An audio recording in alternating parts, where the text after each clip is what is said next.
Baik, sebagaimana kita sama-sama ketahui bahwa sudah ada laporan yang masuk. Pada saat doorstop kemarin juga saya sudah menyampaikan bahwa saat ini fokus penanganan isu terkait gratifikasi saudara K difokuskan di proses penelaahan yang ada di Direktorat Penerimaan Layanan Pengaduan Masyarakat. Jadi saat ini KPK sedang berfokus di proses telah tersebut. Jadi akan ada beberapa tindakan untuk melakukan klarifikasi. Tentunya tahapan pertama kepada pelapor untuk menanyakan atau meminta keterangan lebih lanjut dan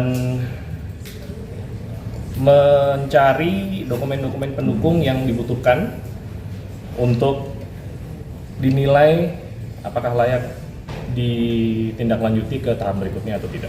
Oke Mas, kan sebelumnya dilakukan juga proses di Direktorat Gratifikasi. Kan kata Pak Alex juga akan mengundang Kaisang untuk diklarifikasi, itu seperti apa Mas? Bakal atau gimana Mas? Ya, jadi sebagaimana kita ketahui beberapa kali Pak AM telah menyampaikan dan tempo atau waktu penyampaian itu terjadi sebelum adanya proses pelaporan yang dilakukan oleh Maki dan satunya dari UNJ. Nah, per hari ini setelah ada update dari Direktorat PLPM kepada pimpinan, kembali ke pernyataan saya yang awal bahwa tindak selanjutnya terkait isu gratifikasi itu sudah difokuskan di penelaahan pada Direktorat PLPM. Jadi sudah tidak lagi di Direktorat Gratifikasi. Isunya masih sama, rekan-rekan, bahwa pelaporan itu adalah terkait gratifikasi. Nah, kenapa difokuskan ke sana? Karena jangkauannya bisa lebih jauh lagi dilakukan oleh PLPM terkait kewenangan. Mas, tapi keputusan untuk fokus menindaklanjuti di PLPM ya Mas ya, bukan di Direktorat Gratifikasi ini, apakah hasil rapat pimpinan, rapat tingkat pimpinan gitu Mas? Iya, jadi perlu teman-teman ketahui bahwa terkait isu tersebut Direktorat Gratifikasi ini tidak berhenti.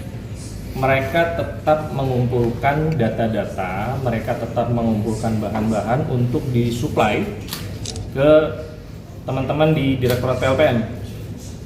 Jadi ini adalah lintas direktorat. Nah, fokusnya sekarang adalah untuk kesekian kalinya di Direktorat PLPM. Jadi artinya penegasan aja Direktorat Gratifikasi tidak akan mengundang Kaisang untuk diklarifikasi Mas? Ya, sudah tidak ke sana lagi. Mas, ini kan di PLPM berarti ada kemungkinan jika datanya lengkap akan dibuka penyelidikan oleh KPK? Ya, saya tidak mau berandai-andai. Nanti kita akan lihat alat buktinya atau calon alat buktinya seperti apa setelah proses penelaahan. Mas, mungkin bisa dijelaskan kalau misalkan proses-proses yang ada di PLPM ini setelah meminta klarifikasi dari pelapor, selanjutnya itu apa aja sih Mas? Gitu. Jadi biar mungkin publik juga biar bisa tahu apa sih yang akan dilakukan KPK di PLPM.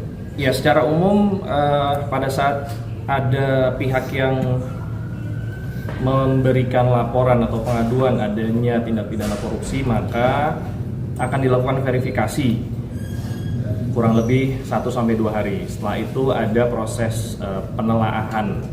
Penelaahan ini memakan waktu kurang lebih sekitar 8-14 hari, dan apabila bisa ditindaklanjuti ada proses full bucket atau full info, dan ini service level agreement-nya sekitar 30 hari.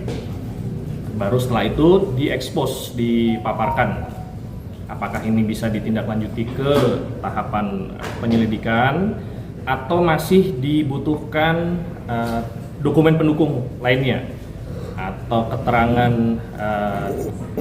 lainnya dari pihak-pihak yang terkait pelaporan tersebut. Nah biasanya kalau misalkan di tahapan PLPM ini pihak terlapor itu biasanya dimintai klarifikasi itu di tahap mana, Mas? Saya belum bisa memberikan jawaban apakah nanti pihak terlapor juga akan diklarifikasi atau tidak.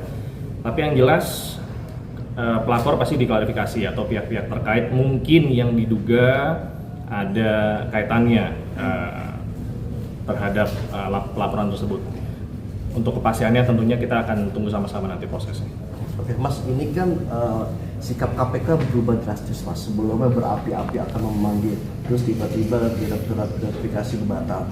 Ini publik pasti akan mempertanyakan apakah ada tekanan-tekanan dari entah pihak-pihak dewa-dewa sana gitu, Mas, terhadap KPK sehingga KPK batal memutuskan. Iya, sama sekali tidak ada tekanan ya, rekan-rekan sekalian, bahwa KPK berharap saudara K ini melakukan klarifikasi sendiri itu dari awal sudah disampaikan oleh pimpinan atau Pak AM dalam hal ini.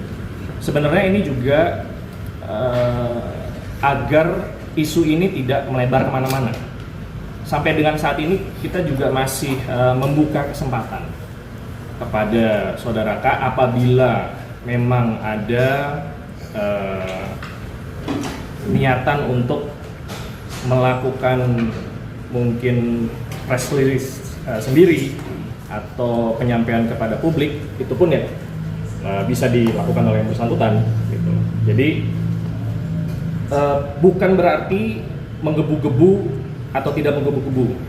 KPK bekerja berdasarkan kerangka hukum, berdasarkan kewenangan, berdasarkan undang-undang. Pada saat ini penanganan perkaranya sudah dilakukan di Direktorat PLPM, nah tentunya itu tetap bisa ditindaklanjuti, ya, bukan berarti stop, kawan-kawan, tetap bisa ditindaklanjuti. Jadi tahapannya sudah tahapan di atas tahapan yang bisa dilakukan oleh Direktorat Gratifikasi. Berarti kalau di Direktorat PLPM ini ada kemungkinan juga memanggil pihak-pihak penyelenggara negara yang masuk seperti Presiden Jokowi atau kakaknya gitu, Mas, juga anak kebun karena kan sudah di PLPM gitu, Mas. Iya, kembali lagi saya tidak bisa berandai-andai tindakan apa yang akan dilakukan oleh teman-teman kita di Direktorat PLPM, saksi-saksi atau pihak-pihak terkait mana saja yang akan dimintai keterangan. Tentunya mereka punya sarana untuk menilai pihak-pihak mana saja nanti akan dimintai keterangan.